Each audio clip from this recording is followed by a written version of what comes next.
dip it into water, and that way extract whatever biological elements Ms. Han was trying to ship. Now, it's unclear whether any of the stuff that Ms. Han was shipping over in these packages was either dangerous or banned. The indictment paperwork, it wasn't exactly clear, and it didn't provide enough details on what all the stuff actually was for us to be able to go in and determine whether it was some dangerous type of pathogen or not. However, though, regardless of whether it was dangerous or not, we do know two things. For one, Ms. Han was shipping it here from her lab in Wuhan, meaning that whatever she was shipping, she didn't just feel like she could make it here in America. She felt like she had to ship it over. And secondly, shipping this stuff without declaring it is patently illegal. In fact, if you go over to the USDA website, there's an option to search for whatever given organism requires a permit. And if you search for this particular roundworm, you find that a permit is required. And the requirement also extends to any transmitters or carriers of that particular roundworm as well.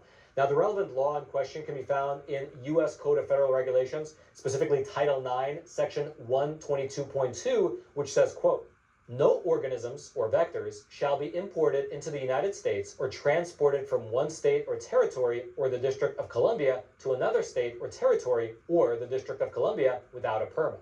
And so at this point, it's really not looking good for Ms. Han. She's been sending over many of these packages to the United States containing these biological elements, which at the very least don't have the proper permits. Now, there could be more to it, but again, we don't know what she was sending, but at the very least, she didn't have the proper permits. However, there was a saving grace. The beauty of her being a Chinese citizen shipping this stuff to the US is that she was safe. China does not have an extradition treaty with the US, and so we can't really get to her. However, as I mentioned earlier, Ms. Han was not planning on staying in China. She was coming here to do research. And so, after getting her visa, she voluntarily hopped on a plane and flew over to Detroit Metropolitan Airport, where she was immediately captured by federal agents at Customs.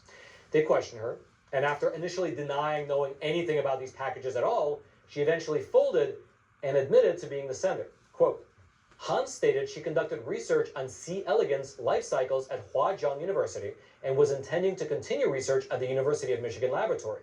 While at Huazhong University, Han produced desired plasmids using E. coli.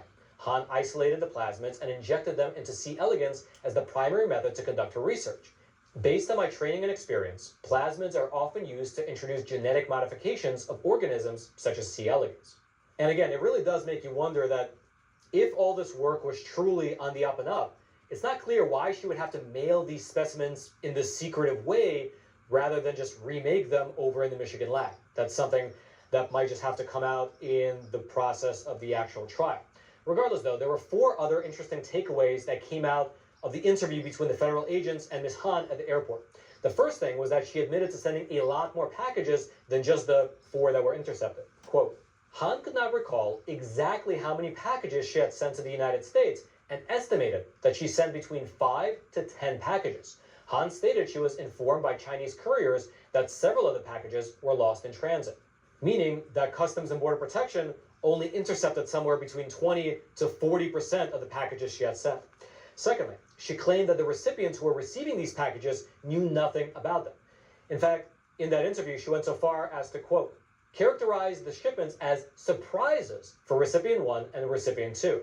Then, thirdly, despite working on her PhD at a major lab in China alongside other people who regularly do international work, she claims that she wasn't clear on the relevant law in this particular area. Quote, "Han indicated that she wanted to send recipient 2 plasmids, but was not sure if she was allowed to send them. Therefore, Han and the male staff at Huazhong University of Science and Technology decided to send the package manifested as a letter." And then lastly, and this is my personal favorite part, when the officers took Ms. Han's electronics from her, they found that all of them had been wiped 3 days prior to her coming to the US. And when she was asked why she did this, well, here was the exchange. Quote, "Han stated she deleted the contents of her electronic device prior to coming to the United States. Han stated she deleted the content to start fresh while she was in the United States." Very cool. Now, unfortunately for her, though, Ms. Han is now sitting inside a Detroit jail cell awaiting trial. Because she was deemed to be such a flight risk, she was not given any bail. She currently faces charges related to smuggling biological materials into the interior of the United States, as well as lying to federal agents while being questioned. If convicted, she faces upwards of 20 years in federal prison. And perhaps there's a bit of irony because these two cases are technically completely unrelated. Ms. Han's court appearance was actually done right alongside Ms. Jane's court appearance. And Ms. Jane is the other Chinese researcher facing charges of importing illegal things into the United States. She's the one from our previous episode who was importing the fungus alongside her boyfriend. Here's how that played out. Quote, a handcuffed Ms. Han, age 28, wearing an orange Sanilac County Jail uniform, her ankles restrained by chains, said nothing beyond answering basic questions routed through a Mandarin translator. Minutes later, Jane, 33, appeared in an identical uniform, handcuffs and chains, and consented to detention.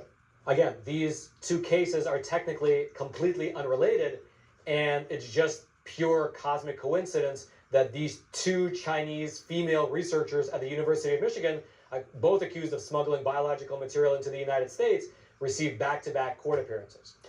If you'd like to read more about